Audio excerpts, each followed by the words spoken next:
What is up, everybody? My name is The Rose, and today is episode 6 of the podcast, part number 1. The Game Corner podcast, episode 5, all 3 parts are finally on the channel after a nightmarish problem with getting that up. It took a week to get all 3 parts of episode 5 out. Finally on the channel. Again, this is episode 6, part number 1. It is Friday, February 9th, 2018. And, that's about it. We got a lot of news today. Interesting news, I think. Some rumors. Some stuff that is possibly fake. We won't know for sure.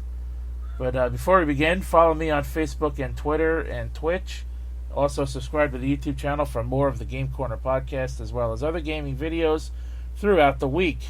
Follow Black Sakura on Facebook and Twitter if you really want to, even though that's a bit of a dead platform. And follow Erin Fitzgerald, the amazing voice actress, on Facebook, Twitter, and Twitch. All the links down in the description box down below, as well as jotaku.net, where you can find some of our written articles on anime, manga, and video games.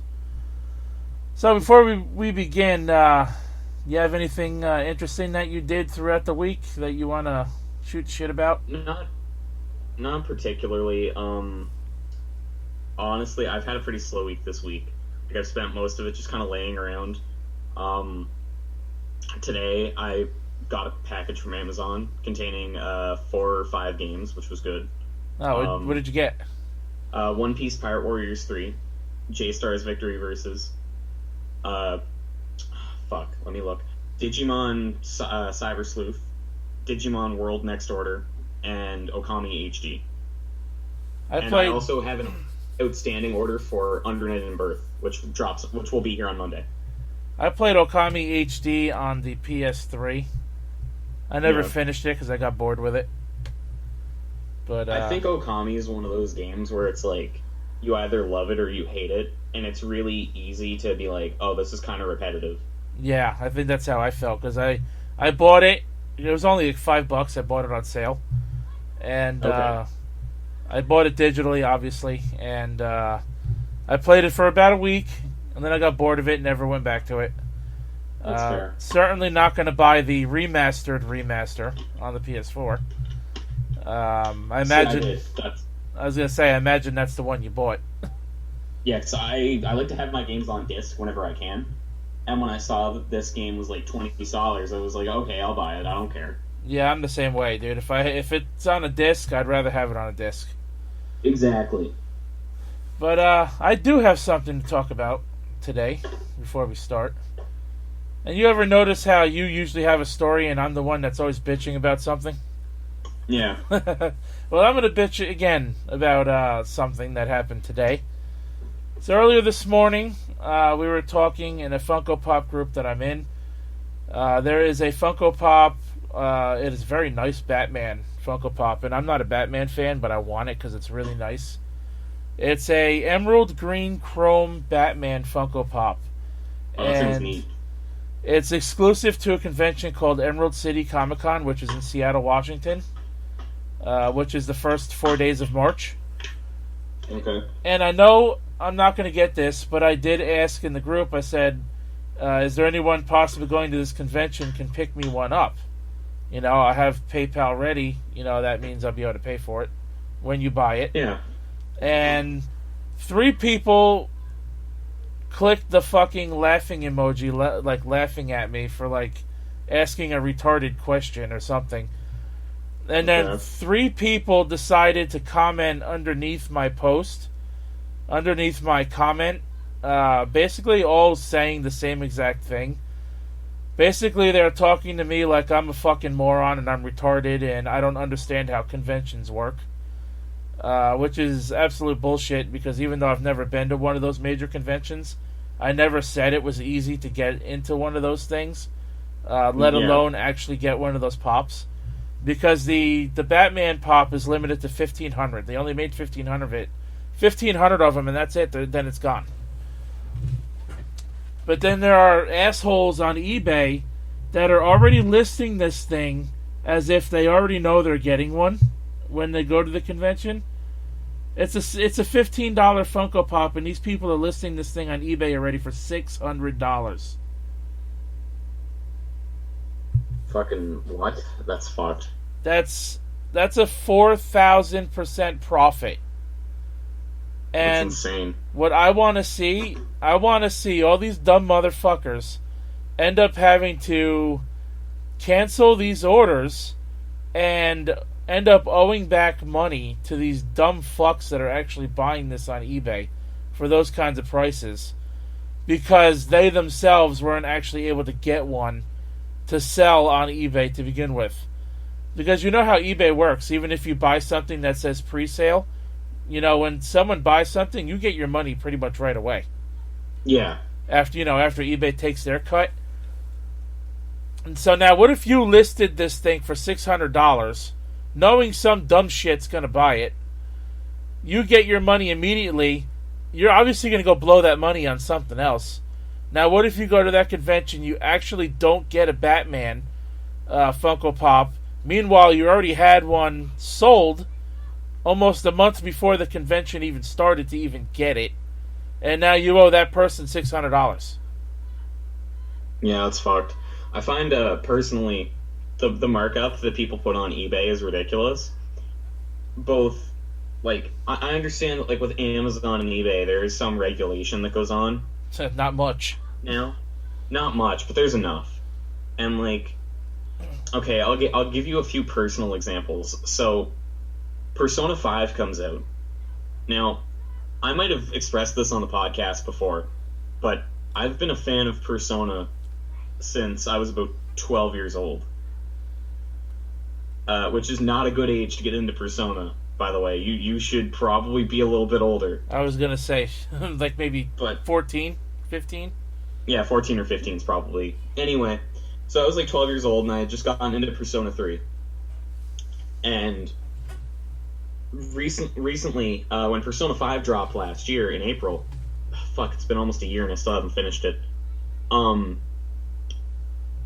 I bought a collector's edition on Amazon, but I bought it with markup, because the markup ended up being, like, I would argue not worth the price that I was paying.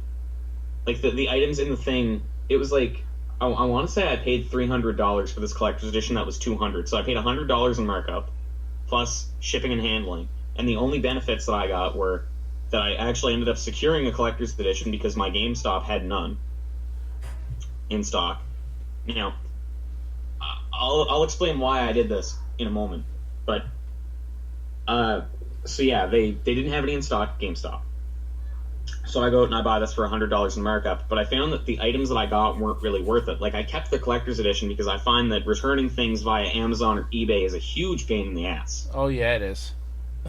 So, like, now I'm sitting here and I've got, like, a really nice Persona 5 art book that I've looked at twice.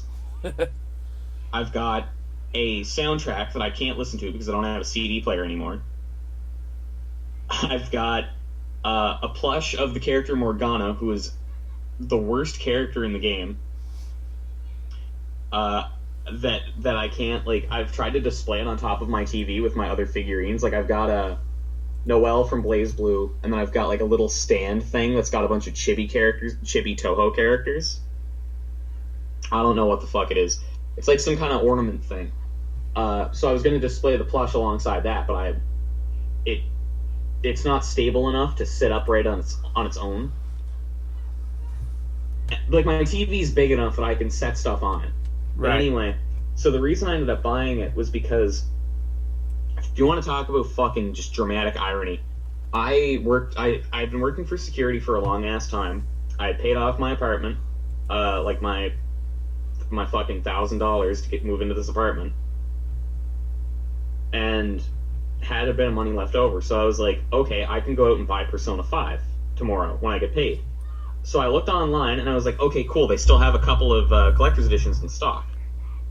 I wake up the next morning and there's no fucking collector's editions in stock anymore. Oh shit. Yeah. Like, I went so far as to go into GameStop and ask them and be like, hey, are you guys still accepting pre-orders on Persona 5 Take Your Heart edition? And they're like, no, according to the website, they sold out literally at like 4 a.m. this morning, and I was like, "Are you fucking kidding me?" Wow. But yeah, it was a really shitty situation. Another example would be, I don't know how familiar you are with Fire Emblem Fates. Not at all, because I haven't played it. Okay. Well, Fire Emblem Fates is a 3DS game that came in 2 versions, Birthright and Conquest, and they have different characters, slightly different stories and stuff like that. But there's also a third hidden route that is DLC. Yeah. Right? Yes. Yeah. I know about that. So the collector's edition comes with like a poster, all the other goodies that a collector's edition comes with. But you also get a special print of the cartridge that has all 3 versions of the game on it. So it's got Birthright, Conquest, and the third one, which I think is called Revelation. Yeah, Revelation, that's right.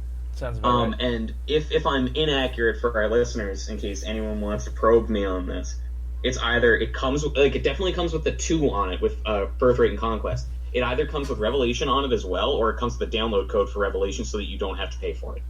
That's neat. It was like $20 really anyway, right? What? It was it's pretty expensive. Yeah, it was like $20, I think, for that DLC. But the shitty part is that apparently on eBay, the last time I looked, it was like $300. I could buy a fucking 3DS for $300. That's ridiculous. You could buy a fucking new PS4 right now for $300. Not in Canada. Oh, well, yeah, Our money's not worth shit, man.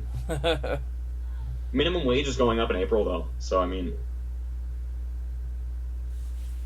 I can't wait to see my $11.50 that I now make an hour because I got promoted recently to an $11.75 an hour. Ooh, an extra quarter, or whatever you guys call a quarter out there. It's still a quarter. Oh, okay. Yeah, what the fuck? We don't speak different languages. Well, I don't know. I heard your money out there is called loonies and toonies. Yeah, those are our 1s and 2s. Fucking Looney Toonies. Jesus. Well, because they call it a loony because there's a Canada Goose on it, which is a loon. And then the toonie is because it's $2. Yeah, I guess that makes sense. Honestly, I never have paper money on me anymore, so I don't really care. And the loony and toonie are coins, and I never have coins on me. Like, my roommate and I started a fund for donuts for all of our coin. Say what now? Okay, there's a water bottle on top of our fridge, and if either of us get change, we put it in the water bottle, right? And that's our donut fund. Like, we go out and we buy donuts from a local cafe. Oh, yeah, I get you. When it hits like $10, we go out and we buy a dozen donuts. Kind of almost like the swear jar, where every time you say a curse word, you got to throw money in the jar. I swear to God, if we had that, whoever collects the money from that swear jar would be fucking rich. You would be bankrupt immediately. Oh, immediately. I do have actually a story, but it's not related to gaming. It's so my roommate and I went to the liquor store the other day because I really wanted some vodka. Oh shit! Here we go. Now I don't usually drink vodka. Like I drank a lot of vodka in my freshman year of university before exams. Like I would have a red Solo cup before an exam. And so I go out and I go to the liquor store, and the guy at the liquor store, I'm like, "Hey, where's your vodka?" Because they're renovating the liquor store. So the gentleman shows me to it, and he's like, this brand is currently $5 off. It's a little more expensive, but you get almost 2 liters of booze. And I was like, he's like, you guys could go halves on it. Like, you could go splitsies. And I was like, listen, bud, I'm Irish. I'm not going to go fucking splitsies, because I'm going to drink 80% of this myself anyway. Oh, man. Like last night, we got fucking toasted, and there's still half a thing of vodka left. So how drunk are you right now? Honestly, I haven't eaten yet today, and I've learned that drinking on an empty stomach is not a good idea. It's not. I've seen my uncle do it plenty of times. Very bad idea. So probably like after we podcast, I'm gonna probably make some ramen or something. Then drink some more. And then probably have a drink, yeah. And I've got some work I gotta do. And then tonight, be completely shit-faced by the time we possibly record part 2 later on tonight. Oh my god, Honestly, I sobered up really fast last night. I was quite surprised. Well, hopefully you'll be coherent later on tonight, in case we come back to this in a few hours. Oh, I'll try. I'll try. Well, real quick, speaking about Persona 5, since you brought it up, and since I plug Erin Fitzgerald every week anyway, she voiced Wakaba Ishiki and the Lady Demon in Persona 5. Okay. So those are her characters to look out for. If you haven't recognized her voice, maybe now you do. Honestly, I can't believe I didn't when I first played it. Like, I'm currently starting another playthrough, because, like, I made, as you know, a few months ago, I made a new PSN, because I didn't like my old username. Anymore. So now I have to basically play through all of the games that I own again. Also, before we get into the news, to pad this part out a little further, even though I know we've got, like, 9 or 10 pieces of news, I just want to shit on Dissidia Final Fantasy a little bit. Oh, here we go. Because you're not going to shit on Final Fantasy enough today. I'm going to shit on Final Fantasy more today. It's once per episode. Actually, at this point, it's like once per part per episode. But so I really like Dissidia Final Fantasy. Now, when I say that, I'm going to qualify that with a further statement. The two games that were released on PSP between what years? I can't remember, but they were released on PSP. I think it was 2009 and 2011, maybe. Possibly, I don't remember. But basically what they did, so they stripped it down and made it a game that does not work on console. And when I say that, I mean, like, allow me to explain. The story mode is a series of cutscenes that you have to unlock by playing arcade or online matches, which is completely pointless. The game itself, in online mode, runs like shit. I have had slowdown every time I've played. Really? And I'm almost certain it's not my internet, because Monster Hunter and like other fighting games run fine. Like, the only time I've had slowdown is like once I was playing Dragon Ball FighterZ and I got like maybe 10 frames of delay, and I think it was the other person. But so what they did was the game is now 3v3. So it plays very... I've never played Gundam Versus, but I think that's the comparison that I would like to make, is that it is very similar to what I imagine Gundam Versus is like, because you get so much stock, essentially. Like, you get 3 lives, and each time a character is KO'd, you lose a life. And then if you lose all 3, you lose the match. Your team loses. Makes sense. Now, that makes sense, but a lot of the things they did for this 3v3 system, it really strips away what makes Dissidia good. Like, almost all of the customization options have been stripped down, to the point where before in the PSP games, you level up your character like an RPG by winning fights. And as you level up, you gain new moves. Now what they've done is your character has... all of their moves are set except for one, and there is no element of strategy. It's like... basically what they have, for those of you who haven't played Dissidia before, is they have things called bravery attacks, and that's like you build up this thing called a bravery meter, or bravery gauge, and it's like a number that's displayed on screen. And that's how much damage you do when you do damage. Like, if I go and hit you with, like... if I hit you with Cloud Strife's cross-slash attack, for example, and my bravery currently sits at 1,000, it's going to do 1,000 damage. That's fine. But what they did, you used to have, I think it was... I want to say 3 bravery attacks and 3 HP attacks.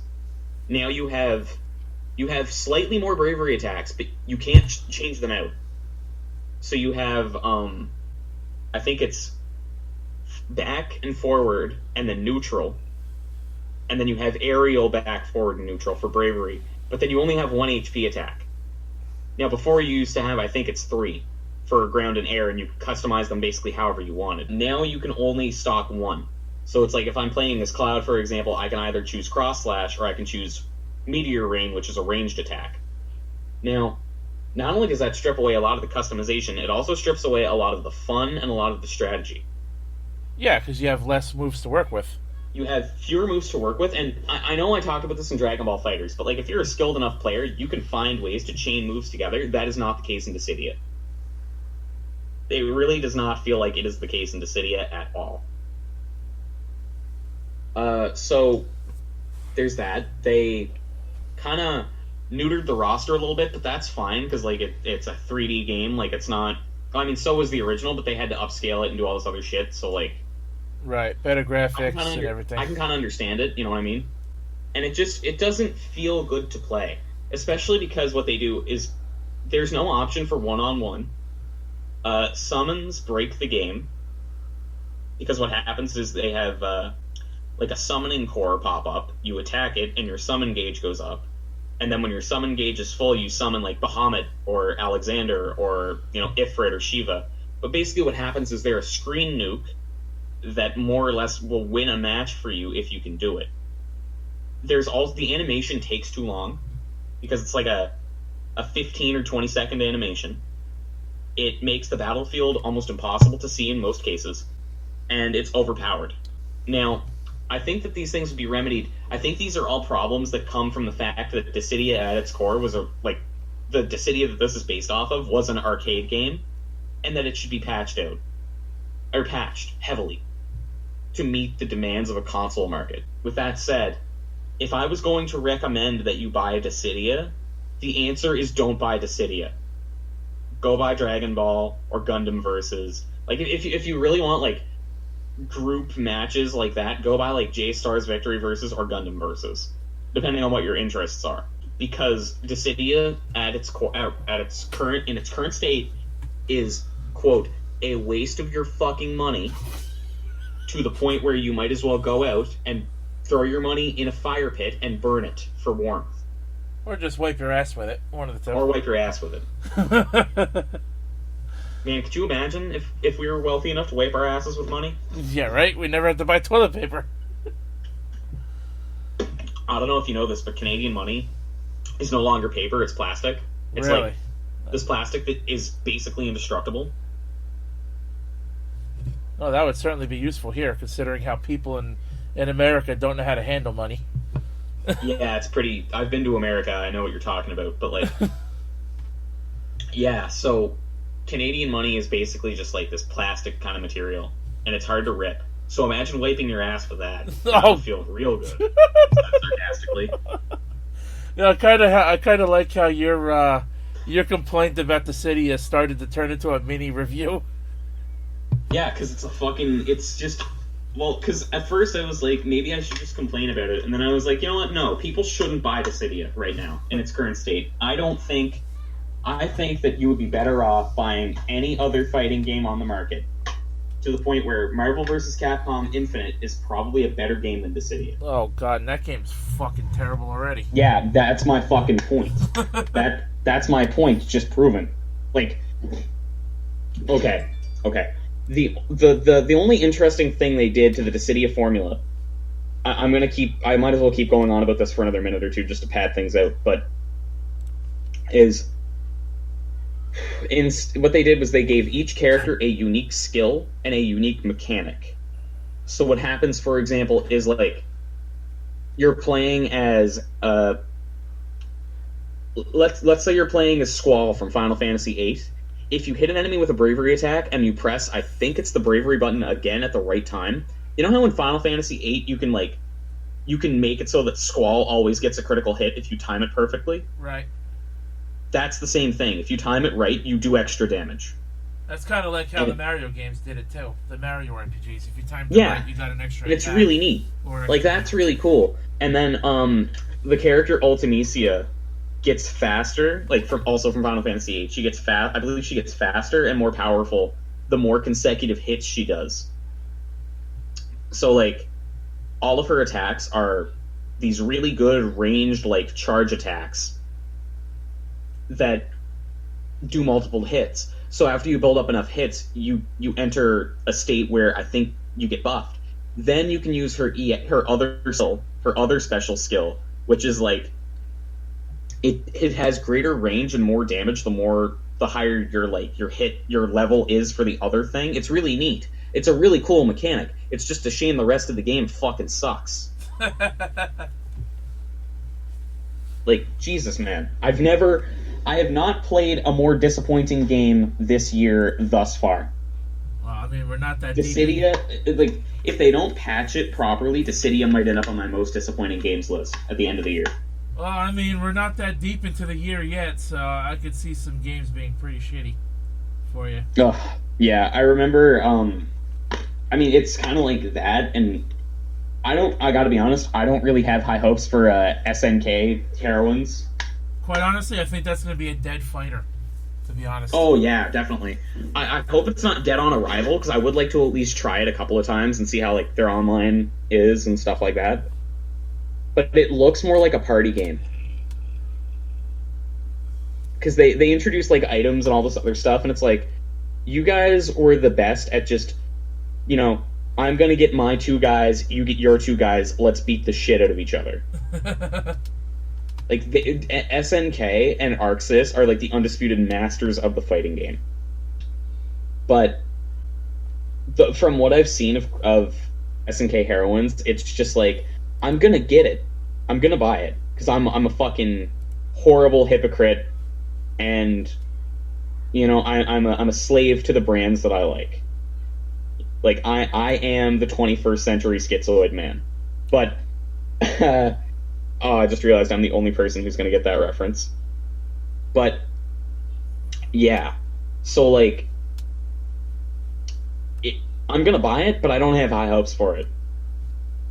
Well, let me put it to you this way. I just checked the website for the pre-order for the PS4 version.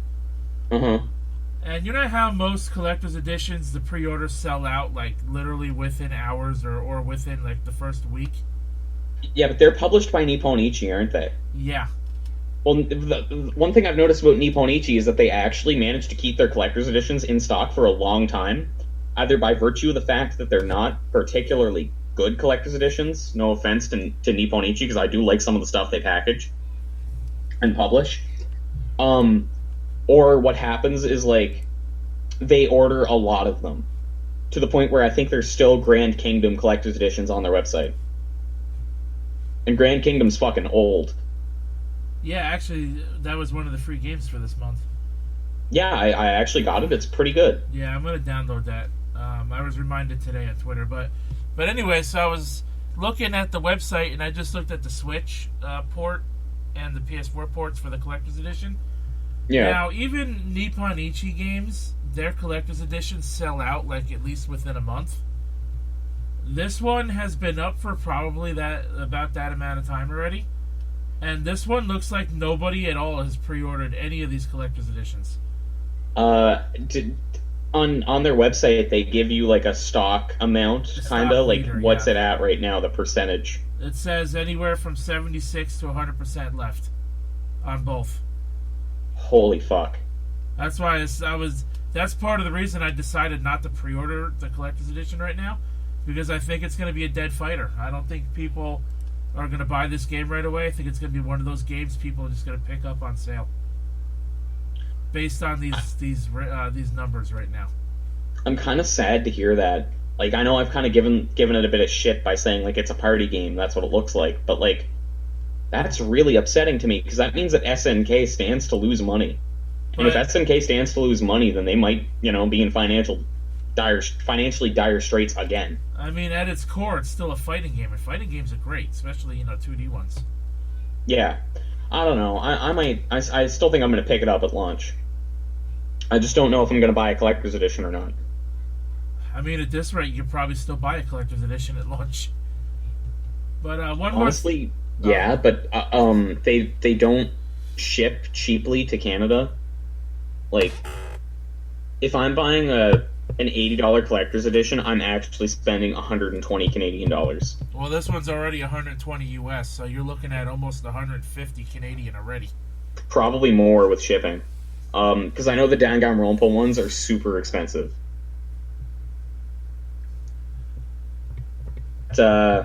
Plus, like, I've seen what it comes with. I don't really know if I want to buy a collector's edition for that, even if I do want to support SNK and Nippon Ichi. So yeah, Dissidia Final Fantasy NT. Don't buy it, ever. On the other hand, Guilty Gear Xrd. I literally just went into my fighting games folder and looked at the first thing I saw. Buy Guilty Gear Xrd if you have the money. It's fucking good. I'm pretty sure that Rev 2 is always on sale.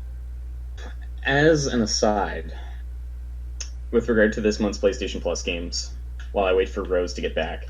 I think that Grand Kingdom is alright if you like that kind of RPG. Like, it reminds me in a way of Soul Nomad, but slightly more in-depth, which is good. Like, I like Soul Nomad. And what else was free this month? Oh, Rime. According to my roommate, because I haven't actually played it. I have it, but I haven't played it. Rime is a game that you're going to want to play exactly twice and never touch again, but it is a very good experience. Let me see here. For those of you who aren't into SNK, I would highly recommend, because we were discussing SNK Heroines Tag Team Battle or whatever it's called just now, get the King of Fighters 2000 for PS4. I believe it's a PS2 classic. Get that, and get Garo Mark of the Wolves, and see if you like those. They are a bit dated. Their combo systems are a little bit trickier than what most people might be used to. Their difficulty is certainly a lot different than what most people might be used to playing modern fighting games. But I think they're completely worth it. I think that if you're going to get into harder fighting games, like more in-depth, it's those, Skullgirls, and Fatal Fury Battle Archives. If you want to get into, like, non-ArcSys fighting games. Also, for those of you who are into ArcSys because of Dragon Ball FighterZ, as I said, Guilty Gear is really good. There's 2 BlazBlue games on PS4 that are really worth it. They're a bit more complex than FighterZ, but you can take a lot of the techniques that you learned in FighterZ to play those. Like, just recently, I was never good at doing air combos, but I kind of mastered them thanks to playing Dragon Ball. My reflexes have gotten better, which is nice. It's a good progression. Fighting games are weird because it's like practice makes perfect, but you've also kind of got to do some research too, which is really unique, I think, about them. Like, I'm not saying that you need to go out and you need to get a spreadsheet and like calculate frame data and shit like that, but you definitely want to like watch other people play as much as you play yourself. It's like martial arts in its own sense, where it's like you need to develop a style of play. You need to find out what the holes are in your play style and address them accordingly. I am going to agree with whatever you just said because I missed 98% of it. Wait, what? I said I'm going to agree with whatever you just said because I missed about 98% of it. Oh, while you were gone, I basically discussed... What did I do? I was like... I started off with, like, don't buy Dissidia. Oh, again? Again, just to reiterate, and then I was kind of going through my games library, and I was like, if you want to buy something, and I flipped open my fighting games folder, and it was Guilty Gear, and I was like, buy Guilty Gear. Buy Guilty Gear. So yeah, I was walking through basically, like, if you want to get into other fighting games that aren't ArcSys, what you should get. So like, BlazBlue's on PS4, get that. Wait, that's ArcSys, fuck. King of Fighters 1000 is on PS4, and it's cheap. Like, before you go out and buy fucking KOF 14, try KOF 2000 and see if you like it. So to finish off your little Dissidia mini review / rant, if you had to give the game a grade or a score, what would you give it? C+. So that'd be about a 5? It's a C+. Honestly, I don't really agree with letter grades. I think that it should be like, should you buy it now, or should you get it on sale, or should you not buy it? And I would argue that, like, if you can get Dissidia on sale, you should get it. But if you're gonna buy it at full price, I suggest you don't. So basically you're saying the game's about a 5 out of 10. The game's about a 5 out of 10. Like, get it on sale if you're gonna get it, because it is a fun time. Very briefly, I would also suggest that perhaps you wait and see like what the patches do for this, because if they do manage to patch it to make it a more console-friendly experience, then maybe it will be worth a buy. It's kind of a shame that we don't really have rental stores anymore, because I think Dissidia is a great game to go out and rent for a week. And it's not the kind of game that's going to make it into a red box machine. Yeah. Well, I had one more thing I wanted to ask you before we actually start. Yeah. I told you last week I was working on an intro before we started recording part 3 of episode 5. Yeah. Did you actually get to see what that intro was? It's like a thwomp and then a one-up noise, right? Yeah. Yeah, I think that's fine. So, you're still hearing me. I hope my voice is actually being caught through... Yeah, no, you're good. I hope it's being caught through my microphone on Audacity, because my levels are kind of low on here. Huh, that's weird. But it shows it's recording, so hopefully it is. Well, we're about 37 minutes in, and we haven't even started talking about the news yet, so... Cue the intro. Alright, Keemstar, shall we get right into the news? Cue the intro, and let's get right into it. So the first thing I want to cover, and because it's the biggest, like the longest article out of the bunch, I want to talk about the PlayStation... Oh God, what is that? Something is playing noise. What is that? I don't see anything on my end, so it's something on yours. I don't know what it is. Oh, what the fuck? The fucking Sonic X theme. Dude, I queued up a YouTube video to watch later, and that just completely ruined the whole intro. You gotta go fast. Can that be our new intro? Oh. Please. Just a bunch of random fucking noises thrown together. I queued up a video by Dex the Swede, and I was gonna watch it later. And somehow the video just queued itself up and started. Okay, so anyway. Take 2, folks. Cue the intro. Here we go. PlayStation 5.5, the firmware update details have been released. Take it away. Alright, so first and foremost, the first thing that they're going to be introducing is playtime management, which is a parental control setting that basically makes it so that you go to your settings and then family management, and then you can basically check your child's playtime each day, and then you can also apply restrictions to make sure that they're only playing a set amount of time or within certain hours. So, like, if you're I think this is kind of a good idea. Like, you know, if I was a kid, I would absolutely hate this. I mean, my parents weren't smart enough to use parental controls, but if I was being restricted to, let's say, an hour a day or a couple of hours a day between, like, 5 p.m. and midnight, that would suck. Oh, yeah. But basically, yeah, so they're introducing parental controls so you can basically limit when and how much your kids are playing the PS4. You can also add extra game time via your smartphone or PC if you so desire. There will also be notifications, so the kids aren't just like losing all their progress, which is good. And you can also choose whether or not to automatically log the kid out of the PS4 when your playtime's over, which is kind of neat. I mean, for parents, this could be a useful tool to, you know, for their kids that they don't want them on their games all the time. Like, yeah, kind of force them off of it. There's 2 new tabs being added, so you can see basically what you've installed and what you've purchased, which I'm pretty sure already exists. However, there's a tab with your name and avatar that lists all the apps that you've purchased under your PSN ID, which means that you can search for games that you've already purchased but not yet installed. One of my favorite features that's coming out in this. So firstly, they have a new PS Plus tab that shows what games you've gotten through PlayStation Plus, which is great. So that it's also going to display like a lock over the symbol if and when your membership expires. Next, you can hide apps. You can't delete them, unfortunately, from your library, but you can hide them, which is nice.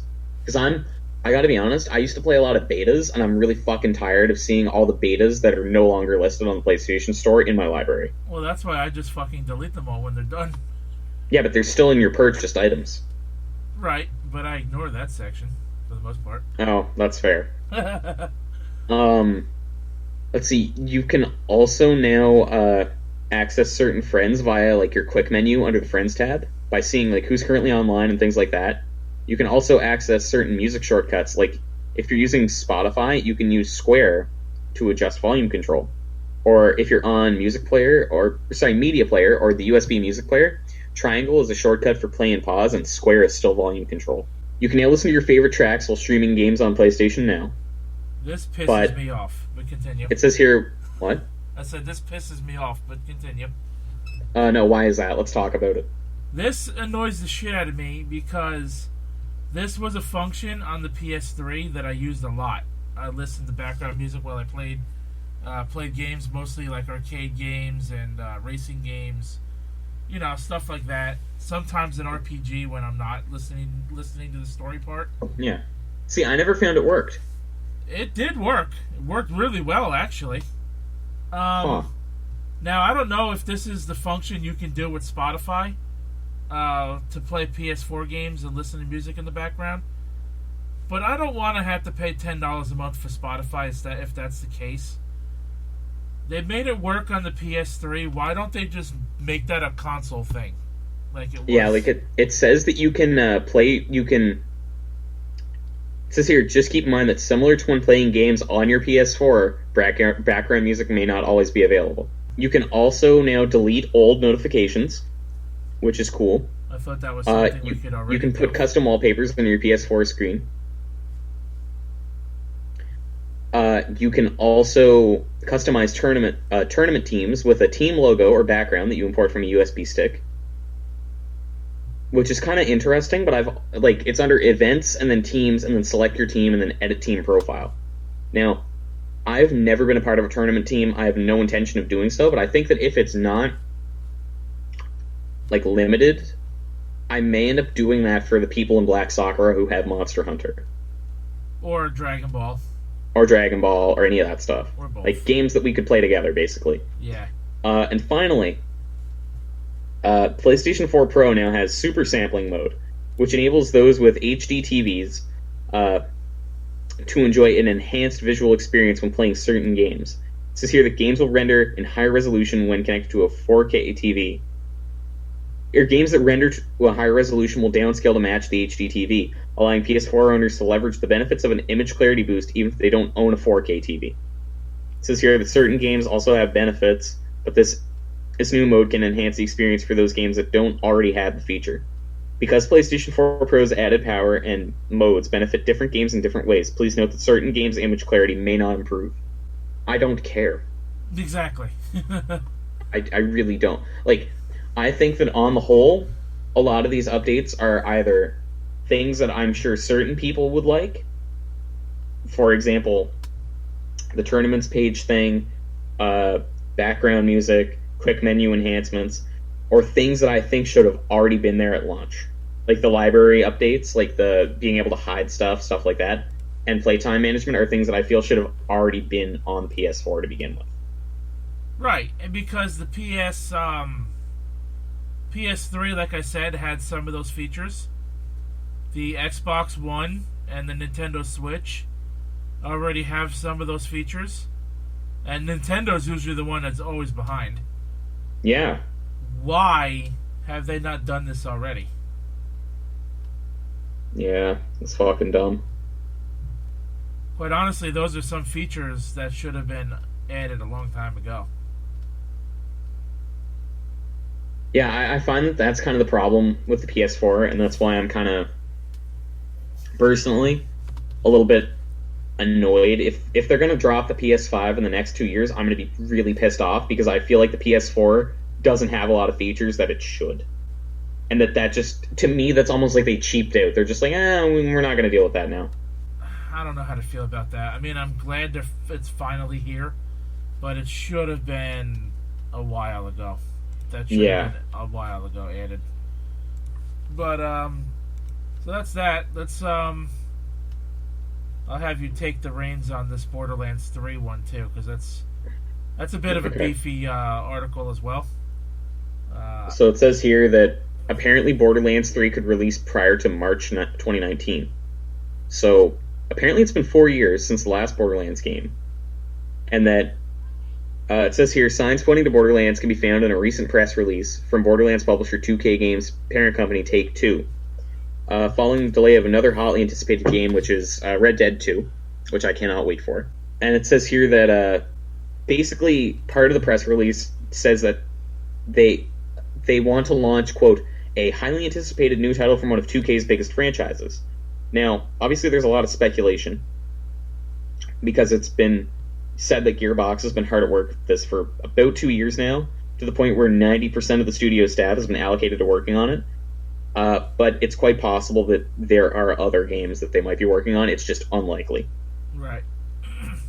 Now, it also says here that they haven't really been quiet about the demo either, because they presented a tech demo at GDC last year. They keep slipping messages to Borderlands 3 into Battleborn. And the CEO has become prolific in his teasing of the game, including joking on Twitter of a sentient flamethrower in the game, courtesy of Elon Musk. That's fucking hilarious. However, there's no official announcement yet. It says here that, they're always working on new titles with games like BioShock and Mafia under their banner, as well as a wide variety of sports games. So it's quite possible that it's one of those instead. Now, basically, I'm going to ask, what are your thoughts on this? Because I don't give a shit about Borderlands. I fucking love Borderlands, to be honest. I didn't play much of the pre-sequel, and I keep mentioning why, because my PS3 is dead. I do know I can buy the Handsome Jack collection and get Borderlands 2 and the pre-sequel on the PS4 or the Xbox One, and I think I'll probably do that closer to when this releases, because this gives me an idea to do like a marathon stream of all the prior Borderlands games, and then lead up to 3 and then stream 3 as well to finish it out as like a big streaming marathon. Okay. But to be honest, I wouldn't mind if it was a new BioShock game, because I like the series as well. As long as I don't. I found BioShock 1 was really good. And I think, honestly, BioShock should have stopped after the first one. I liked BioShock 1 and 2. I think the first one had the better story. But I was really good at BioShock 2 online. Especially when you unlock that nail gun and you just nail everything to the wall in the online mode. See. And BioShock Infinite, I thought the story in that game was fucking terrible. I didn't like the story in BioShock. Like, BioShock Infinite's the only one that I've played other than the first one. I didn't like the story, and I found that although they managed to make what is essentially an escort mission, really good, I also found that, the gameplay got really repetitive really fast and wasn't terribly great. Yeah, and it just didn't feel like BioShock compared to the other two. Yeah, the first one was really good. I really liked that game's story and its writing and its, its level design and stuff like that. So, if it's going to be a new BioShock game, I hope it's in the vein of 1 or 2. Yeah. Preferably more like 1. I don't play Mafia, so I really don't give a fuck. Hopefully it's not that. And the sports games, I really don't play sports games other than baseball and football. And baseball is developed on the PS4 by San Diego Studios, which is not, I don't think it's a 2K. No, it's not a 2K game, come to think of it. And I play Madden when my brother buys it on the Xbox, and that's an EA game, so. Yeah, I would hope that it's a Borderlands 3 over a BioShock game. That's what I'm hoping for. But, again, there's really nothing known as to exactly what game it is right now. I'm sure we'll know when E3 rolls around. For sure. So, we'll let you guys know, and we'll discuss it further once there's more information known as to what it is. Let's talk about the Sonic the Hedgehog Battle Racers. Oh, God. The Kickstarter, I'll take this one. The Kickstarter for a Sonic the Hedgehog board game, Sonic the Hedgehog Battle Racers, has launched. If it reaches its $50,000 goal by March 2nd, 2018, people will hopefully get a game about Sonic and his friends racing along a track. Yeah. Yeah, so it says here that it's being developed by the same guy who made Way of the Fighter and published by Shinobi 7, which I've never heard of either of those. No. It says here that you can pick as one of the characters from the series and race along the track, trying to collect as many rings and defeat as many badniks as possible. The game comes with Sonic, Tails, Knuckles, Amy, and Dr. Eggman miniatures, track sections, tokens, and references cards. And if you pledge $100, you also get Super Sonic, and sculpted miniature Buzz Bomber, Crab Meat, Moto Bug, and Spinner miniatures, which are kind of neat. But the stretch goals, however, it says here, if you reach 60,000, you get a token bag. 70,000 adds a free Blaze the Cat expansion, because, everybody's just clamoring for that. Actually, I do like Blaze the Cat as a character. I don't dislike her, but I found that she, I guess she's not... I've never seen her as being all that popular, either. She hasn't been used correctly in the series, I can tell you. Yeah. It says here, 80,000 adds a Kickstarter exclusive option to buy 50 plastic rings. 90,000 adds Styx the Badger as a possible purchase option. That seems really weird. 100,000 adds a metal stamp finish to the Kickstarter exclusive copies of Boss and Racer profile cards. And then if they reach 110,000, then you can buy a Shadow the Hedgehog Oil Ocean expansion with Racer Boss cards and 6 Oil Ocean track sections. I don't care.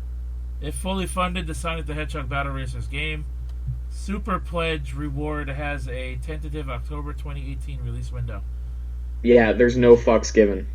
I like board games, to tell you the truth. I do too, but it just doesn't seem like my cup of tea. I think I would play this just for shits and giggles, to be honest. At least to try it. Play a game or two. Okay. That's about it. I would not fucking rush out to go buy this thing. If my nephew got it as a Christmas present or something, it would definitely be something cool to sit down and play at least once. But it's not something that's gonna demand me open my wallet and throw money on the counter for. Yeah. I think it's an interesting idea since there's never been a Sonic the Hedgehog board game before. But I don't see the stretch goals lasting. Now there is, unfortunately, no. Oh wait, no. I don't see a link on here to go to the Kickstarter page to see what it's at yet. I can go look it up. Because I'm curious to know what the goal is at right now, and if it stands a chance at reaching its stretch goals, or at least the funding. Over halfway, and it has 21 days left. It's currently, for Canadian money, it says $42,930, pledged of $62,966. So, based on those numbers, you think it could hit all the stretch goals, or at least some of them? I think it can hit some of them. I don't know if it could hit all of them. I am quite surprised it's even gotten that far. So fast. Yeah, me too. Does it say when there was a start date on that Kickstarter? Not that I can see. It just says that it has 21 days left. Because normally you get, 30 days for a Kickstarter project, so... I think so. I've only used Kickstarter once. It must have been started at, the end of January then, maybe, since February is a shorter month. I kind of wish that... this is going to sound so fucking early 2000s kid, but, honestly, I wish that they decided to forego most of those stretch goals and just give us the Shadow expansion. They should. Instead of adding Styx the Badger at, 100,000? Or no, 90,000. Styx the Badger is from Sonic Boom, and Sonic Boom is fucking awful. Get rid of it. Don't acknowledge it. It doesn't need to exist anymore. Even Sega's forgetting about it. Now, interestingly, they also have add-ons, which include 20 plastic rocks for $10. Rocks. I got a rock. Board games have DLC now, folks. Sort of. You get $20, and if you pay $20, you get Metal Sonic. You get his Racer profile, his Boss profile, 6 track sections, and it looks like it's Mechanical Madness. That makes sense. That's interesting. Can you send me the link to that? This way I have more references. Yeah, okay. And, the figures actually don't look half bad. They kind of remind me of Amiibos, almost. A little bit, yeah. But it's, so for $20 you can buy Metal Sonic or Infinite from Sonic Forces, and, both of those come with 6 track sections, 16 boss cards, a Racer profile, and a Boss profile. You know, there's only one thing that this game is missing. Microtransactions and loot boxes. Oh, I'm sure that they will get them. Somehow. Now, apparently you can also buy, for $10, you can get Big the Cat, you can get E123 Omega, or you can get Vector. Now, here's why I'm mad about the Vector one in particular. Now, I don't know if you've ever played Shadow the Hedgehog on PS2. I did. I played it on the GameCube. What? I played it on the GameCube. Okay, fair enough. So, what they should have done was they should have gotten Vector, given him his own expansion, and the 6-track sections say find the computer room. That would be fucking brilliant. Or for the Shadow the Hedgehog expansion, they should have gave him a gun and just let him shoot all the other characters off the board. Shadow the Hedgehog, he's in search of that damn 4th Chaos Emerald. Now, the board, according to this picture I'm looking at, the board kind of resembles Green Hill Zone a little bit, I want to say. Let me take another look at the board. Because it's all green, and it's got some water sections and bridge sections. A little bit, yeah? Yeah, I think I guess. More like Green Hill Zone. I could see this being, like I said, something cool to play, like, a little while, and if somebody really wants to, like, get the fullest amount out of this, it's going to cost quite a bit of money, it sounds like, to get all the expansions and stuff. But, I think... Looks like, honestly, the way I see it is, like, if I was to buy this, personally, just where it's at now, it would be like, I would probably buy the 2 expansions, which is $40, and then if you're going to pledge and get the game... how much do you have to pledge? I don't actually see their fucking pledge stuff. So yeah, basically I'd have to pledge enough for the game, but I'd also have to pledge enough for the 2 extra goals, like the Sonic and Infinite thingies. Oh, it's $50 or more. It says here that you get the game and then you get an exclusive Supersonic Racer. And then you got to hit the stretch goal to get the Shadow the Hedgehog expansion. So, yeah. Which one? That was the 110,000. That was the biggest goal. Though apparently, if you spend $150, you get everything. Like you get all of the expansions that are listed below. You get all that shit. You get all of the miniatures that they're promising, which I actually am curious to see what they look like up close.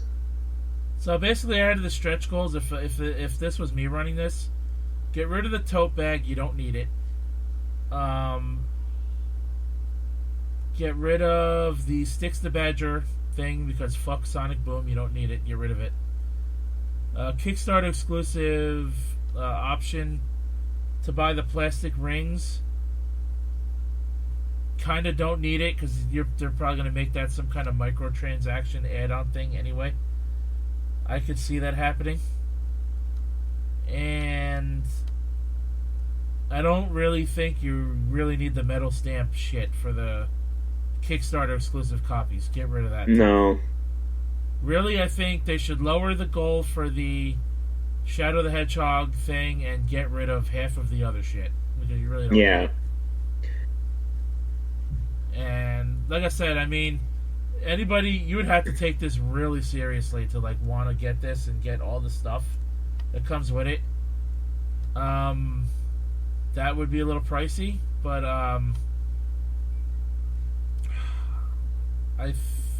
would say if you're going to be serious enough to get this, and I'm not talking to you, I'm talking in general. Mm-hmm. You might as well get everything to get the fullest experience out of it. Yeah, you might as well pay the $150 or whatever it is. Yeah, get all the expansions. For everything. Get all the expansions, Get your fucking plastic rocks so you can stick them up your ass. Get the plastic rings to try to freaking shove around your dick. Probably ain't gonna fit. But, yeah, so... I half care about this and I half don't give a shit. That's what I feel. Yeah, it's like I'm interested, but I'm not gonna get it. So, Destiny 2. The player base for this game is dropping like fucking flies. Says after months of dwindling player counts on Destiny 2's weekly Trials of the Nine multiplayer mode, it has recently hit a series low. This past weekend session of Destiny 2 Premier Competitive Multiplayer Mode saw its worst outing as only 77,814 players were playing. The individual breakdowns for each system are 46,165 players on PS4, 24,161 players on the Xbox One, and only a measly 7,488 PC players for this. This means that Destiny 2's endgame PvP mode, only 5 months after release, has only managed to draw half as many players as Destiny 1's counterpart, which was the Trials of Osiris, did after release years after the initial game, across only PS4 and Xbox One. This is a record low, comes only weeks after Bungie's call for player feedback on the ailing multiplayer mode. So, what do you think about that, man? The player base is dropping for Destiny 2. I think that, Bungie will probably listen to their player base and find ways to improve it, or they'll shut it down entirely. Well, I mean, they have a roadmap outlined. It's showing here. They have a roadmap outlined, but I mean, looking at this, do you honestly think it's going to make anything better? I think the damage is already done, honestly. Like, I would like to see them try to salvage it, but that doesn't necessarily mean that they can. I mean, I think at this point, people are just not giving a shit about Destiny anymore. Yeah, like, I've heard Destiny 2 is, like, really shitty compared to the first one. Quite honestly, it's pretty much the same. Just with different areas. Huh. Different areas, obviously, it's got more, it's got some more weapons that the first one didn't have. Call of Duty syndrome. The game was changed a little bit, but everything, I would say about 95% of the game is practically the same. To the point where you could almost call this a glorified expansion, treated as a completely new game. Yeah, that's nonsense. So, I mean, do you think this could, ever, the player base will come back at some point, or do you think it's just going to continue to drop? I think it's too early to tell, honestly. I think that, it depends on the things that Bungie does, but odds are that it's going to remain the same. Odds are it's going to keep dropping. And personally, I gotta be honest, I really don't care. I know I've said that about 3 or 4 pieces of news today, but it's one of those things where I've never played Destiny. Destiny doesn't interest me. Destiny is when it first dropped, it kind of did, but the sheer amount of RNG involved in Destiny turned me off from buying Destiny. Yeah, man. I mean, I didn't invest at all in the first game. I bought it, but that's about it. I didn't buy any of the expansions. I didn't like how the DLC was hidden behind a paywall, and that's pretty much the same thing for this game, too. Okay. I did get Destiny 2 for Christmas, and I'm going to keep it for at least a year or so to give it, a chance. More of a chance than the first one. But I don't see things getting, that much better.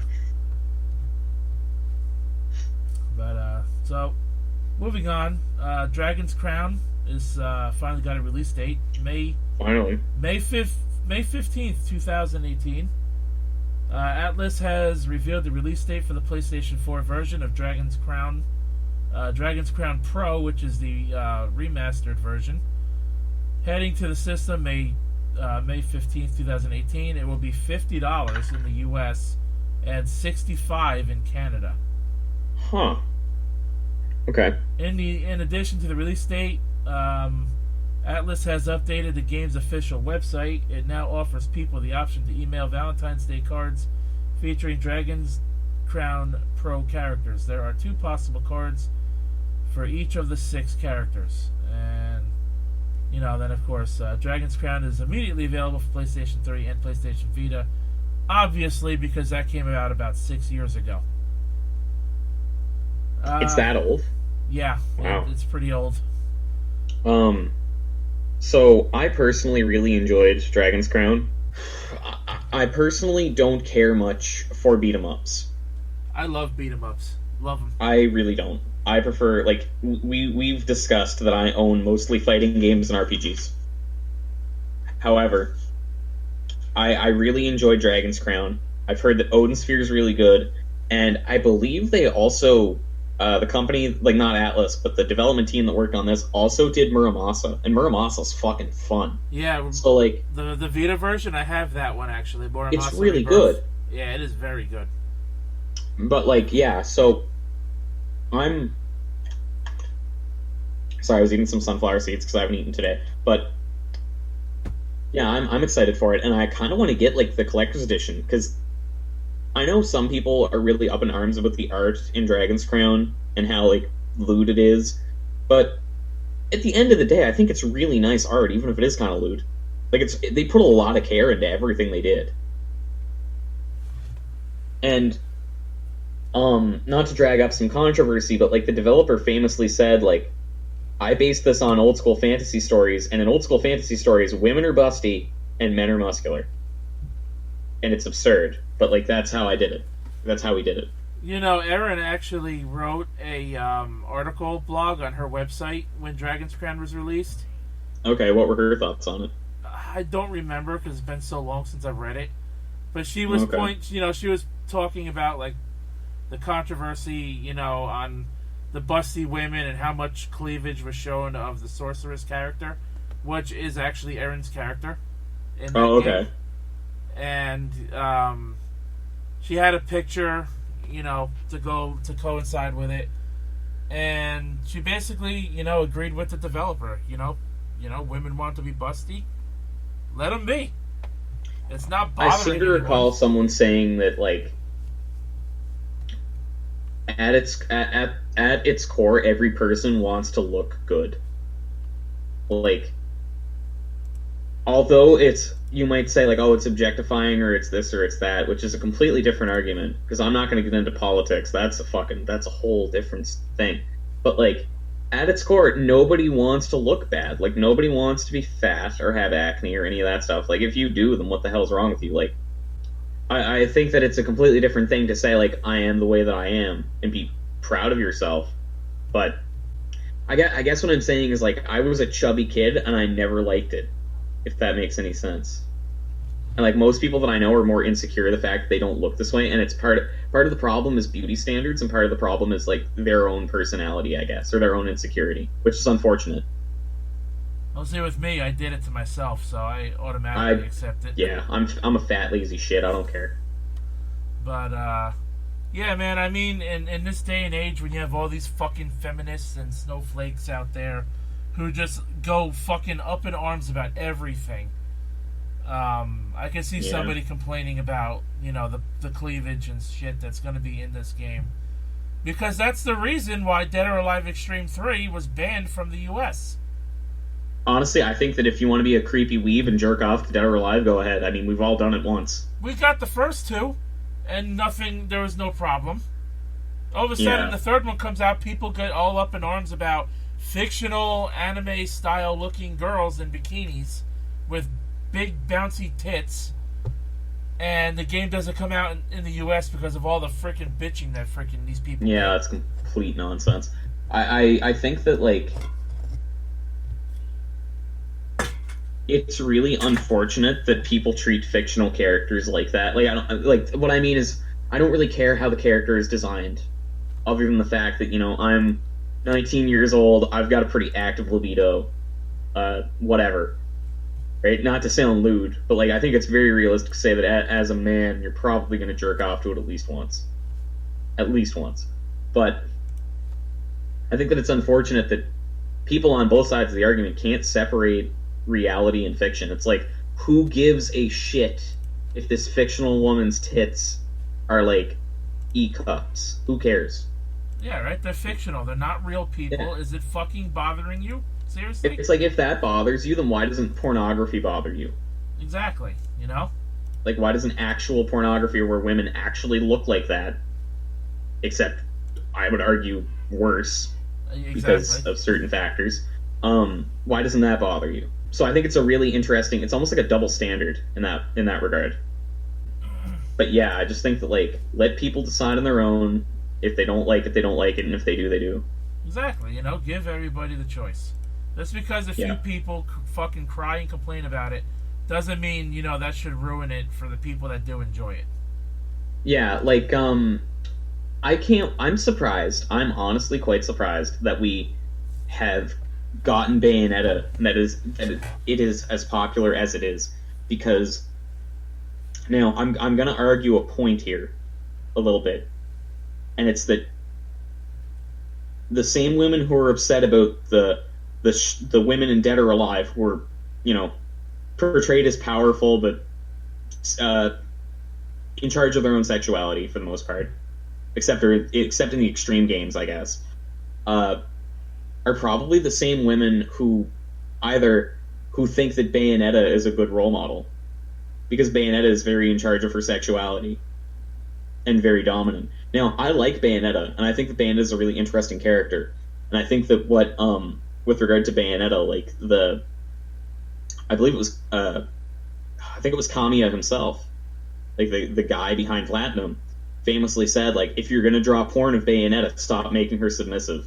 I don't care if you draw porn of my character, but that's not what she's about. And I was like, man, that's respectable. Right. If you're gonna do it, do the character justice. Yeah. So like, I think it's really interesting that we have these kinds of. I can't really speak for the issues at hand because I'm not super educated on them. Nor do I, but at the same time, not to sound like I'm ignorant, but I really don't care. I think that people should decide for themselves. Right. So it's like, I'm going to go out and buy Dead or Alive 5 last round because I like fighting games and I like Dead or Alive, because Dead or Alive is the only 3D fighter that actually feels good. Right? In my opinion. At the same time, what was I going to say? Yeah, at the same time, like, that's an issue, but I don't see why banning it is an issue. I think that, in Japan it's an issue, where it's like, the birth rate is extremely low and men tend to be different than they are in the West, and it's a cultural thing, I guess, where it's like, I can understand if in Japan women were up in arms about this, where it's like the characters are too busty, men are too whatever. They're too ingrained in fiction. But in the West, I don't really see that as being a problem. At least, it's a problem for certain people, but it's not a societal issue like it is in Japan. I mean, to be honest, I don't want to get too deep into the whole SJW bullshit, because it's always going to happen. You're going to see it all the time. So, there's really... Yeah, I just think that we should let people choose for themselves. Exactly. I don't think anything is...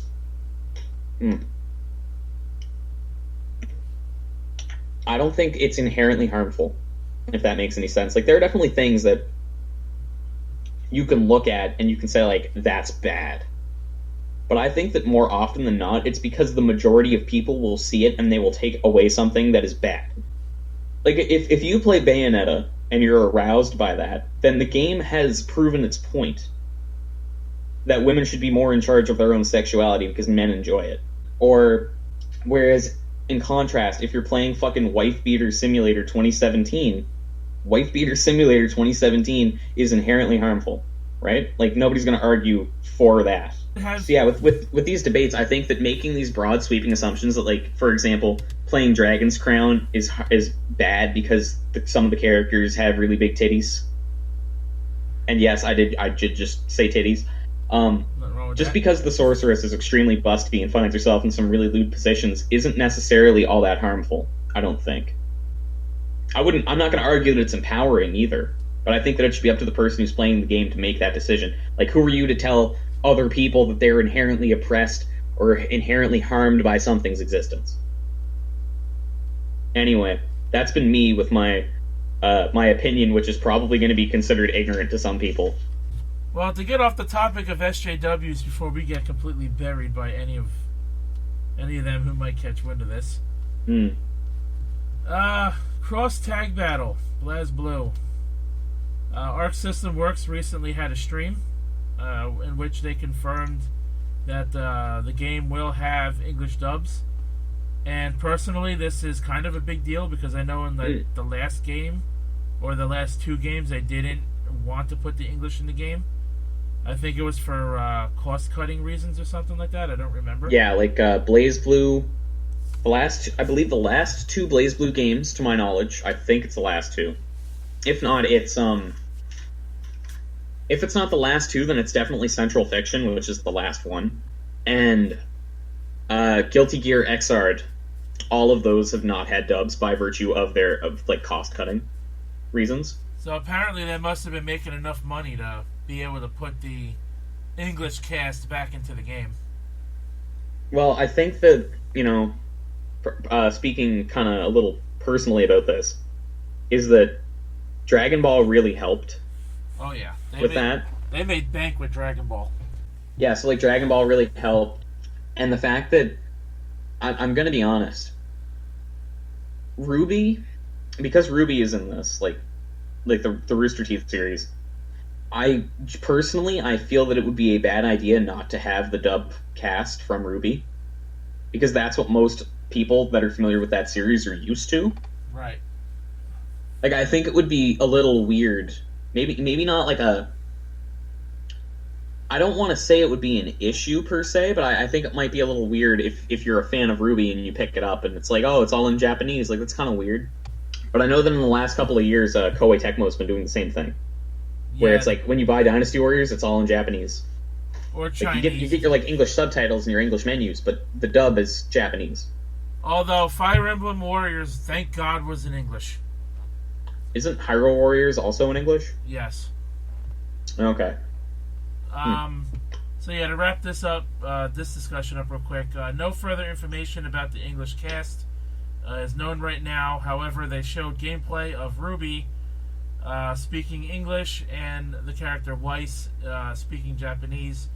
So there is a hint that there may be options to specify the language speaking for each character, as opposed to just changing the language setting overall. That's kind of interesting. Which is something I think more games should do. Yeah. Even if it doesn't quite make sense.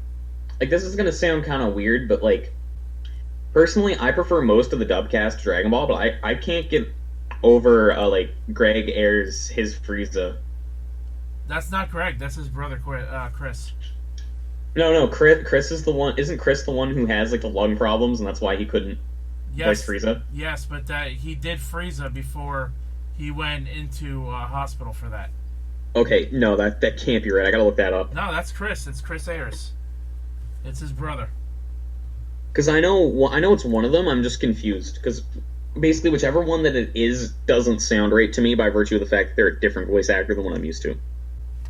Okay, yeah. So apparently it is in fact Chris Ayers.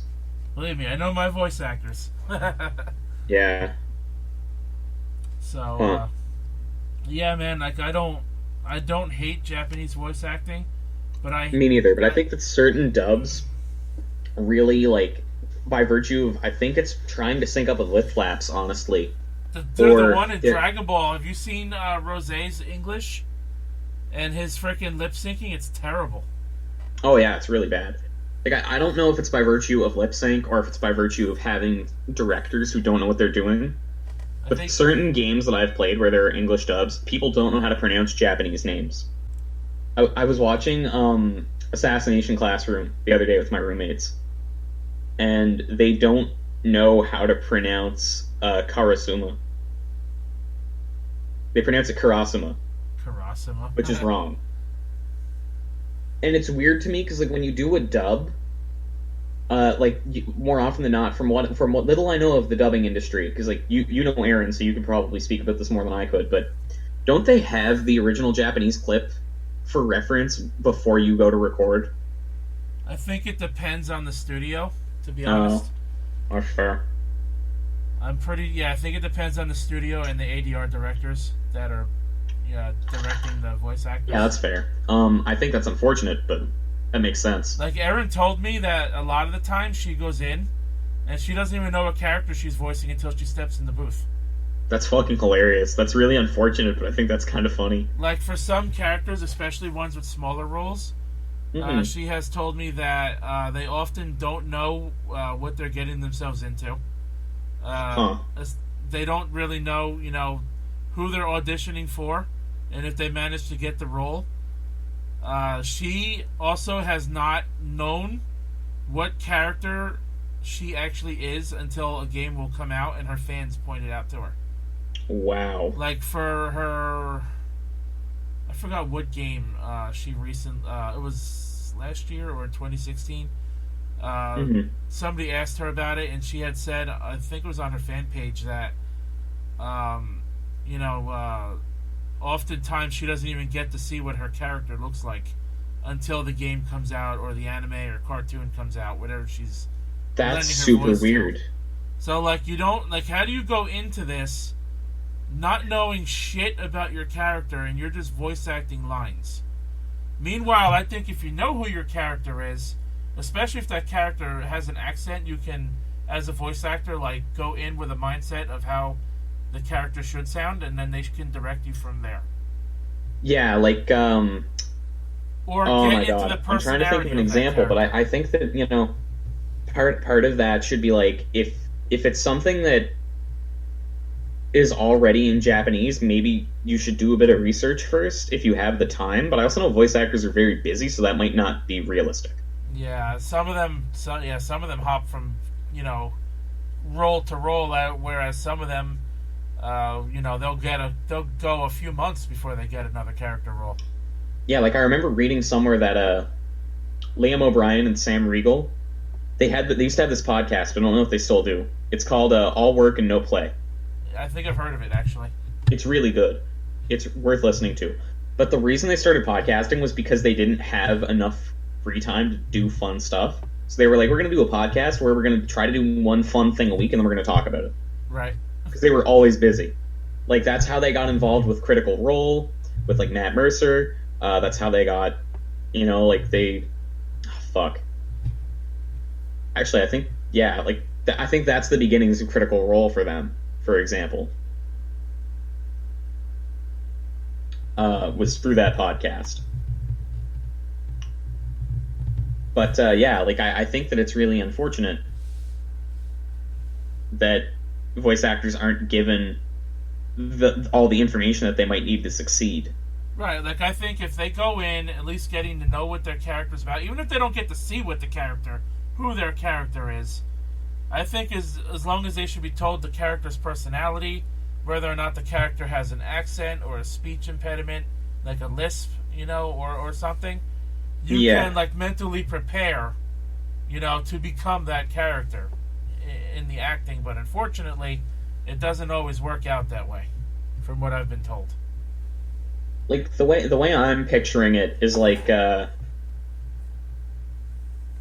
for example, with, like, Danganronpa, I don't have any stories to go off of, but it's kind of the equivalent of, like, if you were to voice, say, Byakuya Togami, who is, like, this super smug, rich asshole, then you should at least be given a character sheet that says, like, this is Togami, this is what he's all about, and then maybe you should, if possible, because, like, for example, Danganronpa was out in Japan for a long time and was fully translated by fans, both through, I think it was Something Awful or Giant Bomb, and then also through Project Zetsubo, which is an actual, like, they were a development team that made a fan translation that's super playable and super good.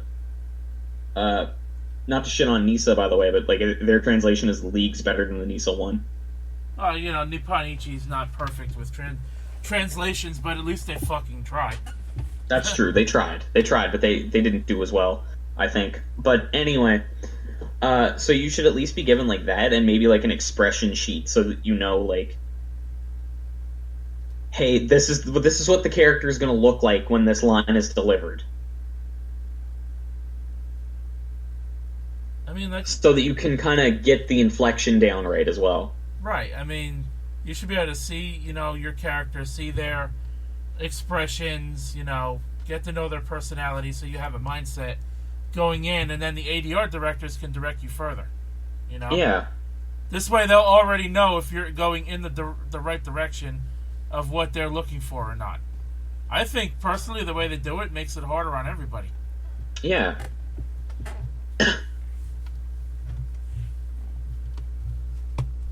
It's crazy, man. But hey, I'm at least happy that they're putting English dubs back into the games.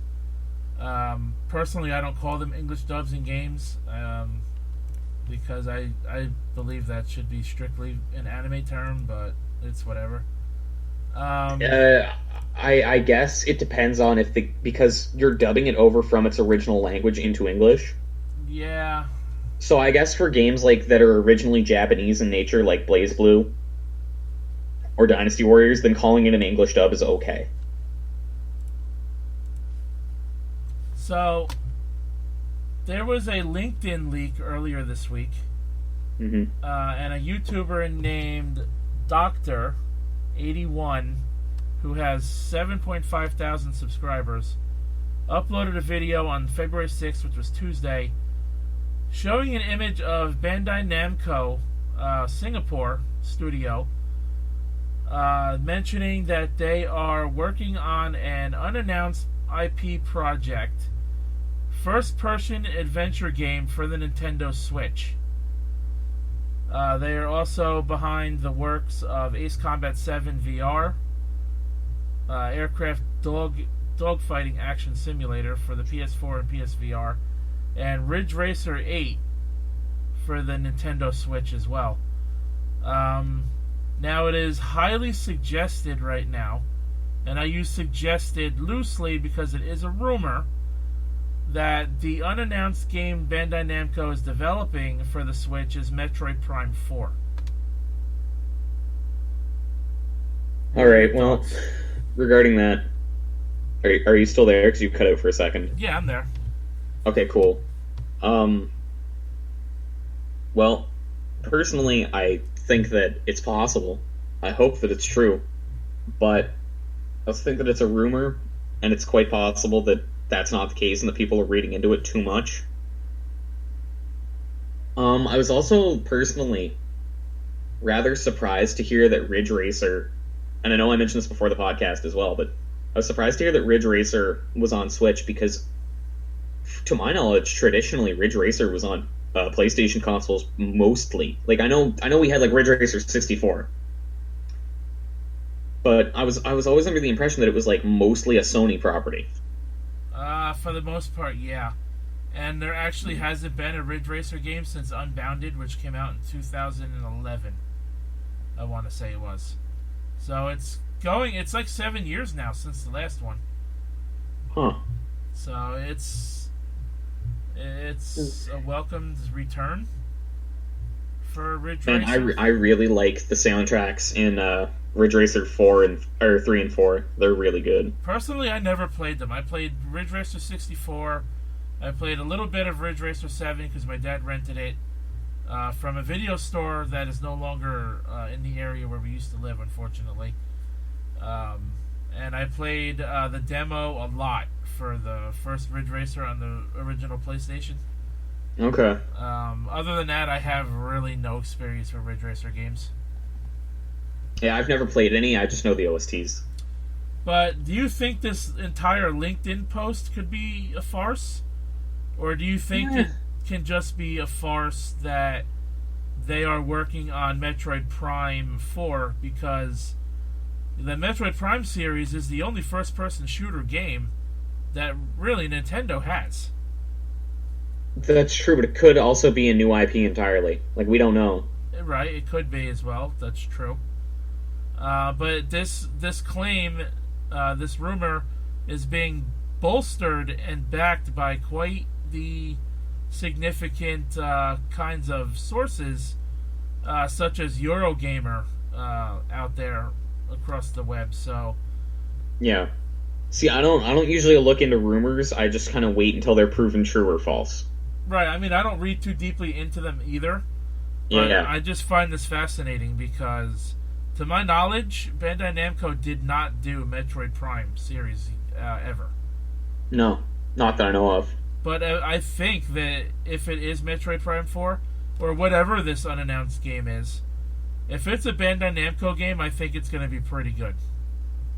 Oh, yeah. Because Bamco, to my opinion, are one of the best developer/publishers out there, and they don't shove loot boxes and microtransactions down your throat like certain companies do. Hey. You know, I'm looking forward to this news and how this develops. You know, later on, if it actually gets revealed as a Bamco game for Metroid Prime 4, or you know, it is discovered that it is actually something completely new that we don't know about. I'm curious. I'm not, like I said, I'm not going to read into it until I know if it's true or not, but I'm curious. Right. I'm not saying it's true. I'm not saying it's false. It's a rumor. That's what this podcast is about. We talk about news. We talk about rumors. So, you know. Yeah. It is what it is, and I'm interested to see how that story develops. But staying on track on the Nintendo news front, according to Nintendo UK, they said that you can soon use your My Nintendo Gold points to buy things on the Nintendo eShop for the Switch. What do you think about that? I mean, I'm not really familiar with My Nintendo, so I think that's really cool. Well, I don't really know. Like, I'm not entirely up on gold points. Well, when you buy a game for your Switch, a new game, have you ever registered it to your Nintendo Switch account? Oh, I thought that it already did that automatically when I purchased it. No, you have to physically go in there, like hover. Next time you're on your Switch, next time you go on your Switch, whatever game you have, you know, on your Switch dashboard, hover over the game, press the plus button on your right Joy-Con, and there's an option there to activate your game, and when you do, it'll give you points, and when you rack up enough points, you could spend them on the eShop. But don't do it now. Do it next month when this update comes out, because they're actually increasing the amount of points you get. Okay. For your games. It says an update to the service is coming soon, set to reward Nintendo Switch players in a new way. Starting in early March, you will be able to spend any gold points you've accumulated in My Nintendo, which when you make a Nintendo account for the Switch, I believe you are automatically on My Nintendo. Yeah, I believe you are.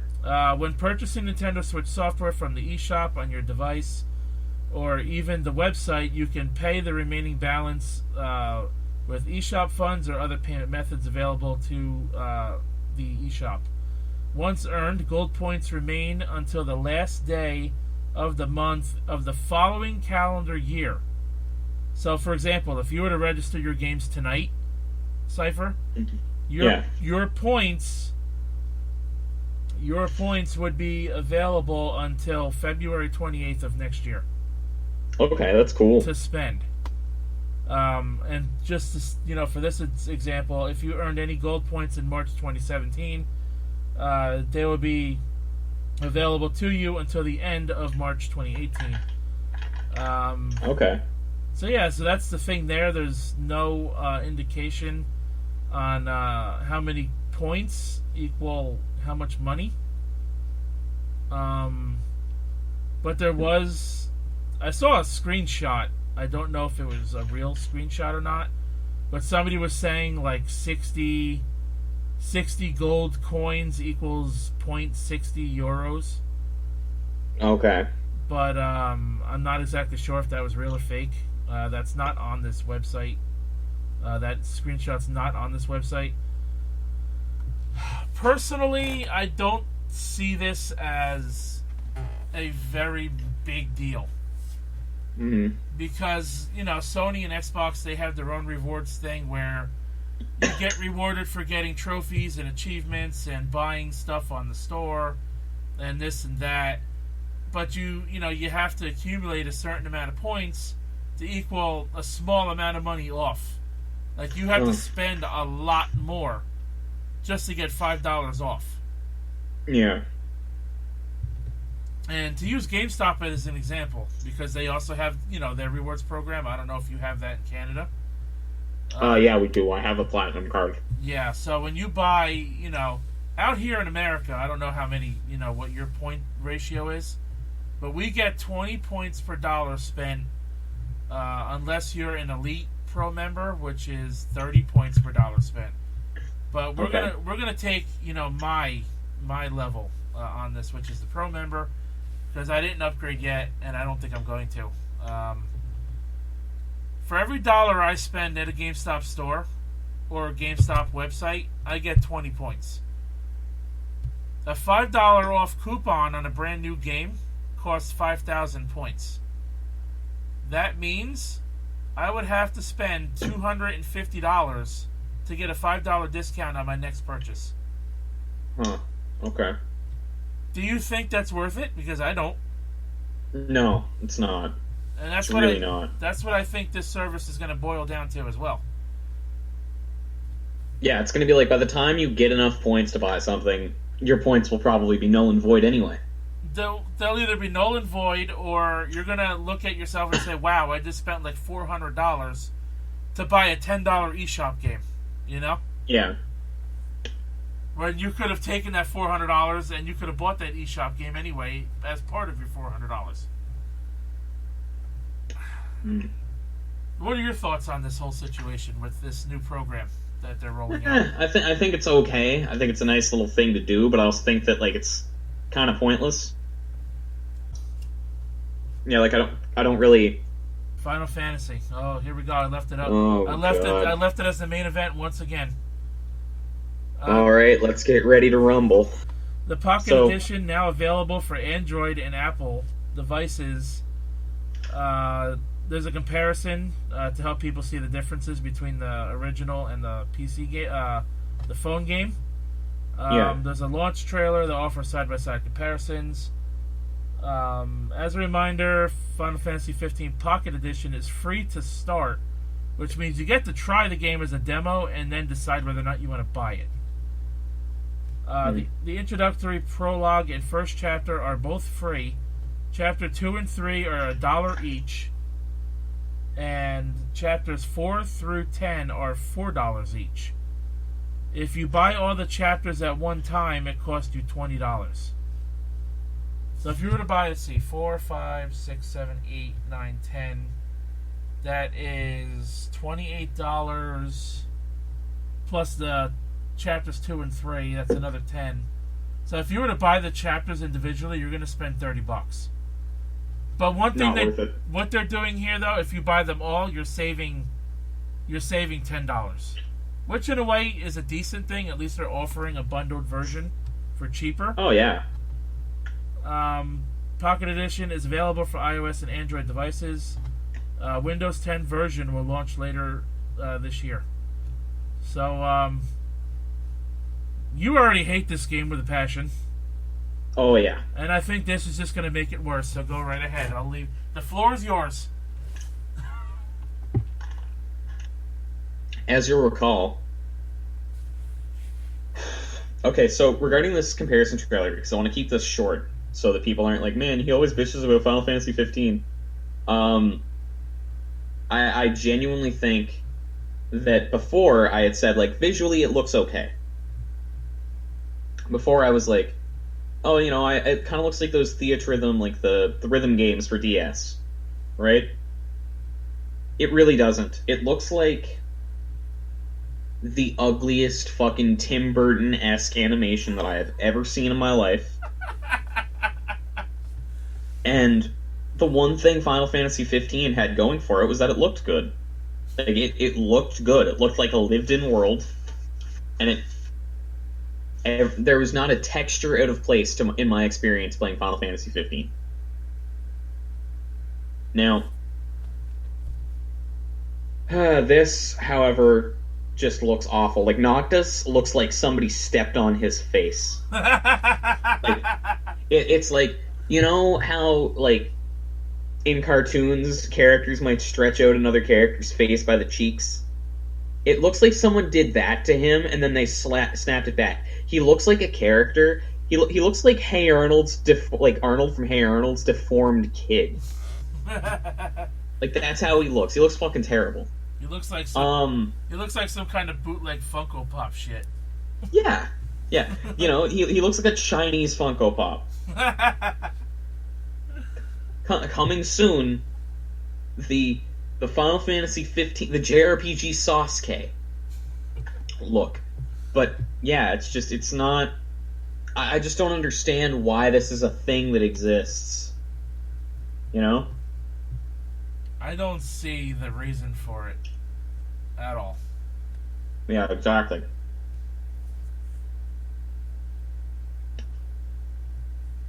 Square Enix is not on the Nintendo levels of where they're going to make a good amount of money from a free-to-start game. Like, Super Mario Run wasn't great, but it sold a lot. They made a lot of money, Nintendo did, on that thing. I don't even think that, like... See, I don't disagree with their business model. I think that, you know, if... Assuming that most of the stuff in it stays relatively, like, the same length, which it's probably not going to. No, because the full game has, how many chapters did we say? 12? 13? 13, and the mobile game only has 10. Okay, well... Assuming that aside from that, though, you do have, like, assuming that you have a reasonable amount of content, I think $20 is actually a fair price point. Despite all the bullshit that I've given it, like, I think $20 is fair. I think it's still too much. Now, I'm not going to buy it, but I think it's fair. I think it should be 15 at the most. I think it depends on just the length of the game, I guess. Like, I've kind of gone easy on it compared to the norm. I mean, it comes to the point where there's just so much you can say, and you've probably said it all by now. Yeah, I've said how much I fucking hate it in the past. Like, there's really no point for me to beat a dead horse until it starts showing signs of life again. I'll put it this way: when the Royal and PC editions come out next month, on March 6th, I'm sure you're going to have more ways to beat this dead horse. I'm sure. I'm not going to play it. I'm going to try to distance myself from it, if I'm honest. Oh, man. Because I don't care. On that glorious day, where were you when Final Fantasy 15 dropped? I don't fucking know, and I don't fucking care. Oh, shit. Well, we managed to go about an hour and 50. Closing in on an hour and 50 minutes. Well, I think we covered everything we should cover for today. You know, we've padded out this podcast quite a bit. I got disturbed in the beginning, which is, I'm going to cut out, you know, that couple of minutes. I'm not going to cut out what you're talking about, just the part where I got up. I mean, you can cut it out if you want. Like, there is a bit of silence. Yeah, well, I'm going to cut out the silence, but I heard you talking, and I think it's a good, like, you kind of took over the show, because you kind of had to. I tried. So, I'm going to leave that in. Didn't succeed, but I tried. Well, I mean, you kind of succeeded. I mean, in your situation, I probably would have done the same thing, to be honest. But, yeah, so any closing comments for part 1? Don't buy the City of Final Fantasy. If you're thinking about buying the City of Final Fantasy, don't. Go out and buy Guilty Gear or a real fighting game. Fuck, if you want 3v3, go buy Gundam Versus. Should they go or J-Stars. J-Stars is 2v2, but whatever. Should they go by Street Fighter V Arcade Edition? I haven't played it, so my answer to that is no. With that being said, you guys had almost 2 hours to realize that there has been no camera for my viewing portion for today. We were expecting to record the Nippon Ichi Studios America press conference as part 1 of episode 6, and what we just recorded here today was supposed to be for part 2. But we did it the other way around because Cipher here has other things to do. So we are going to record the press conference, our thoughts and reactions to it, as part number 2 for the podcast. And with that being said, my name is The Rose, and for Cipher, until part 2, we'll catch your ass down the road.